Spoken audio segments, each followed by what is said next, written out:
ಬೆಂಗಳೂರು ನಗರದ ಹೊರವಲಯದಲ್ಲಿ ಮತ್ತೊಮ್ಮೆ ಭಾರೀ ಪ್ರಮಾಣದ ಜಿಲೆಟಿನ್ ಸ್ಫೋಟಕಗಳು ಪತ್ತೆಯಾಗಿದ್ದು ಆತಂಕಕ್ಕೆ ಕಾರಣವಾಗಿದೆ.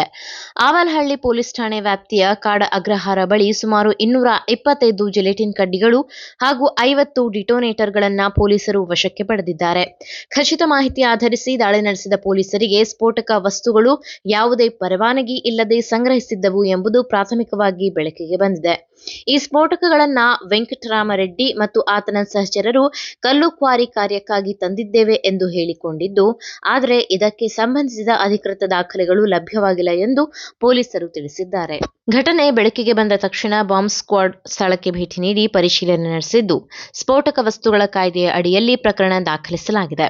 ಸ್ವಾತಂತ್ರ್ಯ ದಿನಾಚರಣೆ ಸಮೀಪಿಸುತ್ತಿರುವ ಸಮಯದಲ್ಲೇ ಇಷ್ಟು ದೊಡ್ಡ ಪ್ರಮಾಣದ ಸ್ಫೋಟಕಗಳು ಪತ್ತೆಯಾಗಿರುವುದು ಭದ್ರತಾ ದೃಷ್ಟಿಯಿಂದ ಗಂಭೀರವಾಗಿ ಪರಿಗಣಿಸಲಾಗಿದೆ. ಪೊಲೀಸರು ಕ್ರಿಷರ್ ಮಾಲೀಕ ಸೇರಿದಂತೆ ಹಲವು ಮಂದಿಯನ್ನ ವಶಕ್ಕೆ ಪಡೆದು ತೀವ್ರ ವಿಚಾರಣೆ ನಡೆಸುತ್ತಿದ್ದು, ಸ್ಫೋಟಕಗಳ ಸಂಗ್ರಹದ ಹಿಂದಿನ ನಿಜ ಉದ್ದೇಶ ಏನು ಎಂಬುದರ ಬಗ್ಗೆ ತನಿಖೆ ಮುಂದುವರೆದಿದೆ.